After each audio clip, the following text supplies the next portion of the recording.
Beaucoup de solutions promettent d'augmenter votre testostérone, mais la plupart échouent. Elles n'ont pas été suffisamment testées ou elles promeuvent des compléments aléatoires qui ne vous aideront jamais. En fait, elles aggravent souvent la situation. Pour réellement augmenter votre testostérone, vous devez vous tourner vers des méthodes éprouvées sur plusieurs décennies, pas vers les tendances Instagram ou les modes de suppléments. Des méthodes qui ont fait leurs preuves chez les athlètes pendant des années. C'est pourquoi nous devons reconsidérer un système soviétique oublié. Les soviétiques savaient qu'un taux de testostérone élevé ne devait pas être une tendance, mais une norme en raison de ses nombreux avantages. Un niveau de testostérone plus élevé contrôle la vitesse à laquelle vous développez vos muscles, l'endroit où votre corps stocke la graisse, la qualité de votre sommeil, et si vous vous réveillez plein d'énergie ou si vous vous traînez hors du lit. Les hommes d'aujourd'hui ont 25% moins de testostérone que leurs pères au même âge. Pourquoi?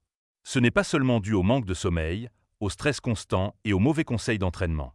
C'est parce qu'ils ne comprennent pas un point essentiel.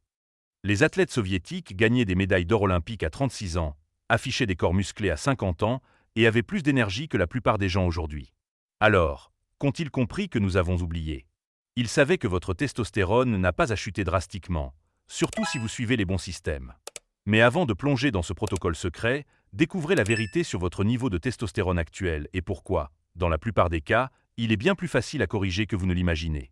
Votre corps peut souffrir de deux types de faible testostérone. Le premier survient lorsque votre cerveau envoie des signaux faibles à vos testicules. C'est comme une mauvaise connexion Wi-Fi. Le signal est là, mais il est très faible. C'est un problème facile à résoudre. Le second type, plus grave, se produit lorsque vos testicules cessent de fonctionner correctement.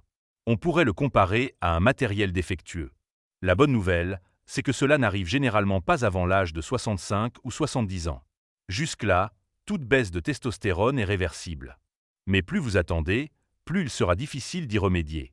Un faible taux de testostérone entraîne des effets secondaires désagréables, comme un stockage accru de graisse. Lorsque vous stockez plus de graisse, votre corps produit plus d'estrogène. Et quand vous produisez plus d'estrogène, vous produisez encore moins de testostérone, vous piégeant dans un cercle vicieux. Plus de graisse mène à moins de testostérone, ce qui mène à plus de graisse. Pour briser ce cycle, nous devons comprendre ce que les gens font de mal. Le plus grand coupable peut être votre sommeil. Si vous dormez moins de 5 heures par nuit, votre testostérone peut chuter de 15% en seulement une semaine. C'est comme vieillir de 15 ans en 7 jours, ce qui n'est pas très réjouissant. Votre corps produit le plus de testostérone pendant le sommeil. Donc, moins de sommeil, ou pas de sommeil du tout, signifie pas de production.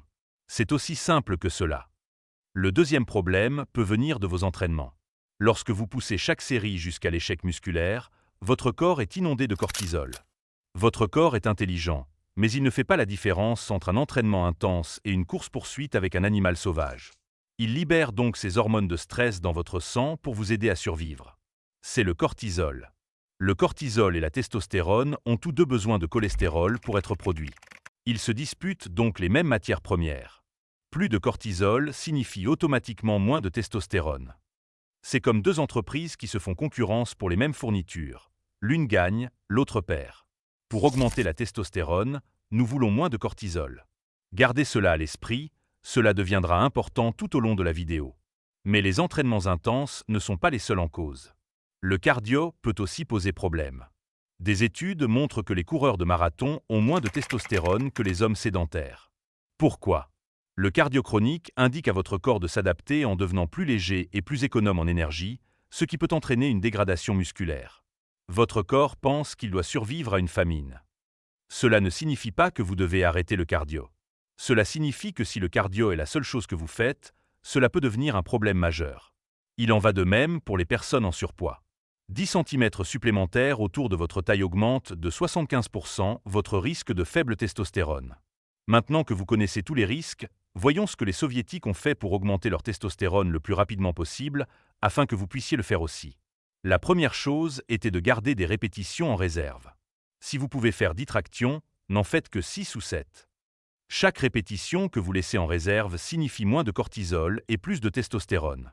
Si vous poussez chaque série jusqu'à vos limites, vous augmentez votre cortisol.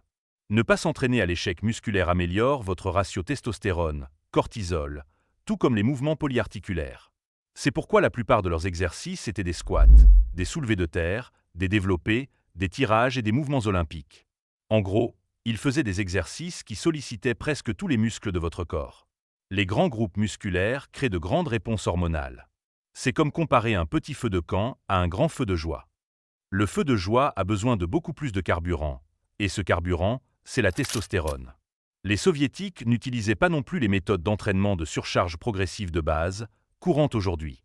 Ils ne s'entraînaient pas plus dur à chaque séance. Au lieu de cela, ils faisaient une séance dure, puis moyenne, puis très dure, puis légère, et ils répétaient ce cycle. Cela donnait au corps le temps de s'adapter sans échouer. Les programmes modernes poussent à une progression linéaire jusqu'à l'épuisement ou le blocage. Les programmes soviétiques utilisaient des vagues qui les maintenaient forts pendant des décennies. Une autre grande différence était leur temps de récupération. La plupart des gens disent qu'ils se sentent bien avec 6 heures de sommeil. Certes, vous pouvez vous sentir bien pendant une semaine ou deux, mais vous finirez par craquer. Et quand vous craquez, les inconvénients apparaissent. Moins de testostérone, un risque accru de blessures et une très mauvaise humeur. Pour les soviétiques, plus de 9 heures de sommeil, plus des siestes l'après-midi, était tout à fait normal. Et cela aidait à maintenir la testostérone élevée car, comme je l'ai dit plus tôt, la testostérone est principalement produite pendant que vous dormez. Les séances de sauna et les douches froides étaient également cruciales car elles réduisent considérablement le cortisol. C'est pourquoi les bains froids sont en rupture de stock partout dans mon quartier. Mais le repos ne se limitait pas au sommeil, au sauna ou au bain froid. Ils prenaient aussi de longues pauses entre leurs séries. Ils s'accordaient généralement 2 à 5 minutes entre les séries lourdes, au lieu de la minute habituelle que nous prenons aujourd'hui, car ils savaient que leur corps avait besoin de temps pour réinitialiser ses systèmes énergétiques. Leurs séances d'entraînement duraient de 45 à 60 minutes d'exercice intense.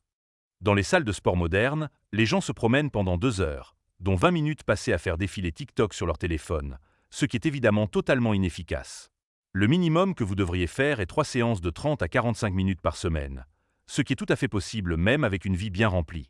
Cela représente 2 heures et demie au total pour toute votre semaine. Je pense que la routine d'entraînement optimale est de 4 séances de 45 à 60 minutes par semaine, ce qui est également tout à fait réalisable. L'approche soviétique, que nous avons un peu oubliée, maximisait leur efficacité avec un minimum de temps perdu.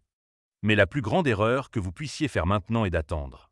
Chaque année que vous attendez pour augmenter votre testostérone aggrave le problème et rend la solution encore plus difficile à mettre en œuvre. Votre corps peut bien sûr récupérer, mais la difficulté augmente avec le temps. Par exemple, les hommes de 35 ans peuvent inverser une faible testostérone en 3 à 6 mois, tandis que les hommes de 55 ans ont besoin de 9 à 12 mois pour le même résultat. Les deux peuvent réussir, mais le temps ne joue pas en votre faveur à mesure que l'âge avance.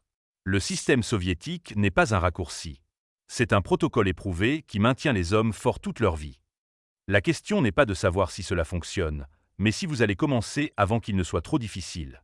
Je dois aborder un point très important. La plupart des gens me demandent toujours s'ils devraient prendre des compléments. La vérité est complexe. 75% des boosters de testostérone n'ont aucune preuve scientifique de leur efficacité. Certains peuvent même faire baisser votre testostérone. Ceux qui fonctionnent, comme la vitamine D ou le zinc, n'aident que si vous avez une carence.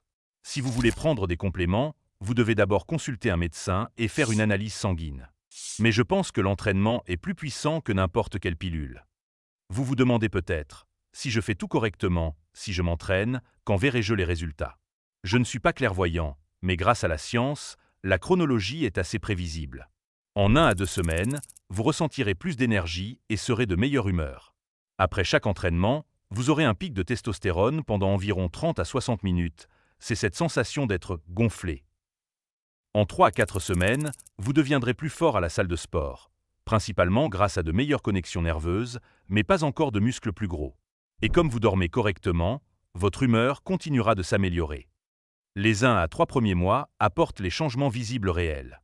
Vos muscles se développeront et la graisse disparaîtra en grande partie. Des études montrent qu'une augmentation de 18% de la testostérone est possible à cette période, mais cela dépend aussi beaucoup de votre point de départ et de votre niveau d'engagement. La vérité est que les plus grandes augmentations de testostérone proviennent de la perte de graisse, d'un meilleur sommeil et d'une réduction du stress. Mais lorsque vous combinez l'entraînement avec le protocole de mode de vie complet, vous pouvez constater des augmentations de 25 à 45%. Ce système a été conçu pour le long terme, pas pour des solutions rapides. Et vous savez qu'il fonctionne parce que les athlètes soviétiques ont concouru au plus haut niveau pendant des décennies.